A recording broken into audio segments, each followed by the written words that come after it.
ocean energy, and for that I'd like to welcome Rémi Gruet, President of Industry Association Ocean Energy Europe.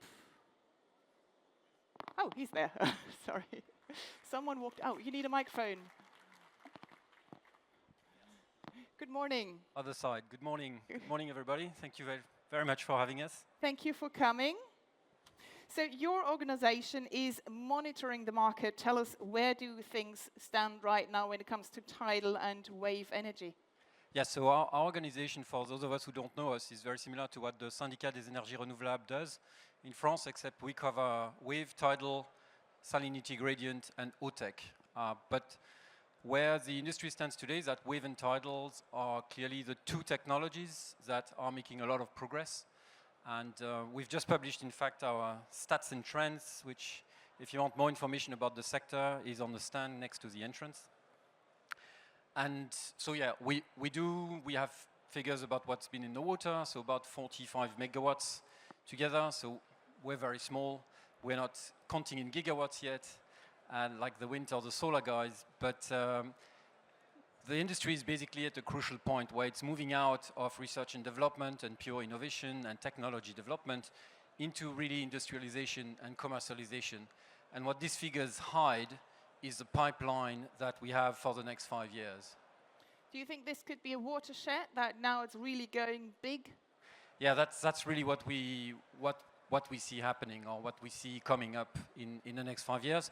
Essentially, what happened in the last year and a half is that we've received the industry, so tidal projects, wave projects, pilot projects, and pre-commercial projects have received a significant amount of EU funding.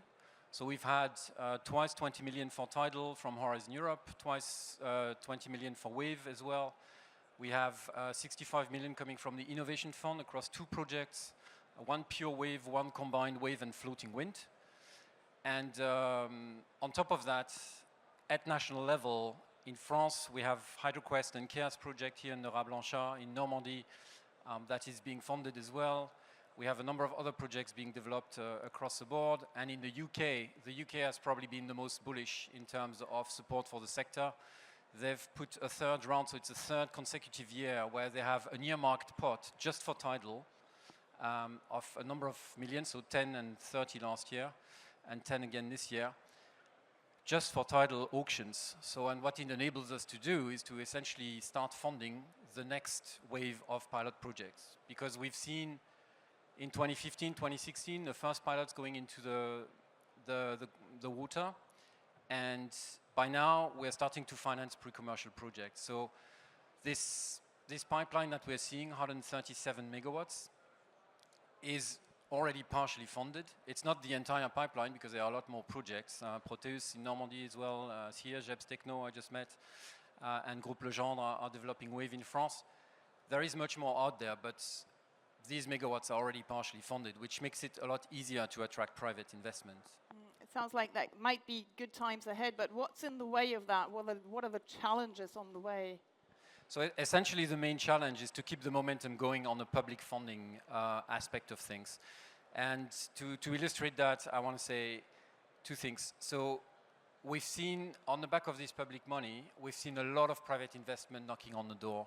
So right now, we have companies like Shell, Equinor, Eni in Italy, the oil and gas utility, Total, who are partnering and investing their own money into tidal and wave projects. And that's the oil and gas side of the investments. And on the electricity side, also power utilities like CARE, I mentioned earlier, ENGIE, SEV in the Faroe Islands. A number of utilities are also looking at the sector and partnering up in projects. And this is really happened the last year. It's really the last year that we see that big surprise. Public money is making projects bankable, and surprise, when projects are bankable, investors are interested. So the challenge, to go back to your question, is really to keep the momentum going. We have developed wind and solar. I mean, Giles was talking in French, he being English, and I'm French and I'm talking English, but never mind. He was talking about the UK and the fact that the fact that wind is where it is today. We have developed these technologies with a bit of help from the from the public sector, and we need that help to happen as well for ocean energy. Just as a last question, most of the installed capacity right now is in Europe. Where do you see the other regions of the world, like the US or Asia? So yes, absolutely. We've two examples. The US government has come to our annual conference, which is in Scotland this year in November, by the way, so most welcome to join us. They've been coming the last 5 years, and the last 5 years the US has invested $100 million per year into wave mostly. So they're very bullish on the technology, and they have a message that is a bit threatening for Europe. I mean, we have developed the technology here. We have a technological advantage.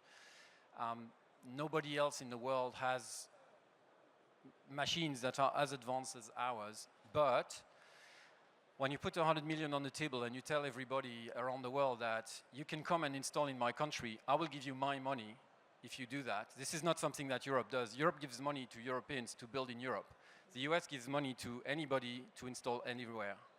And that's a very powerful tool, especially when you're looking at a sector which is at the frontier between technological development and commercialization. So the US will be very definitely, and is already possibly a challenger for our advantage. And the other one is obviously China. The level of support that China is enjoying for tidal is tremendous. I was over there last September, and the developer who's having the biggest tidal project told me that he's receiving half of his capex from the state, and on top of that he's got a 320 euros per megawatt hour feed-in tariff. So with these conditions, I doubt that anybody investing money in this audience would be not wanting to speak to somebody like that. So obviously it makes projects very attractive, and it helps developing the technology.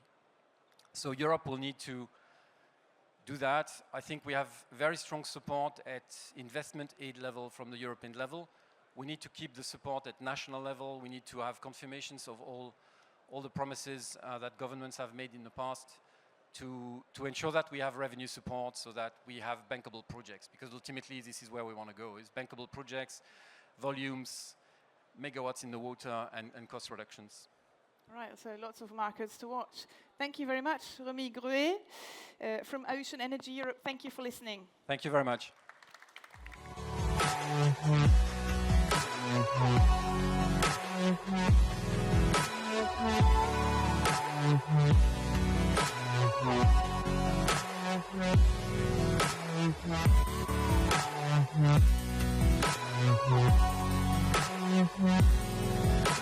Yeah.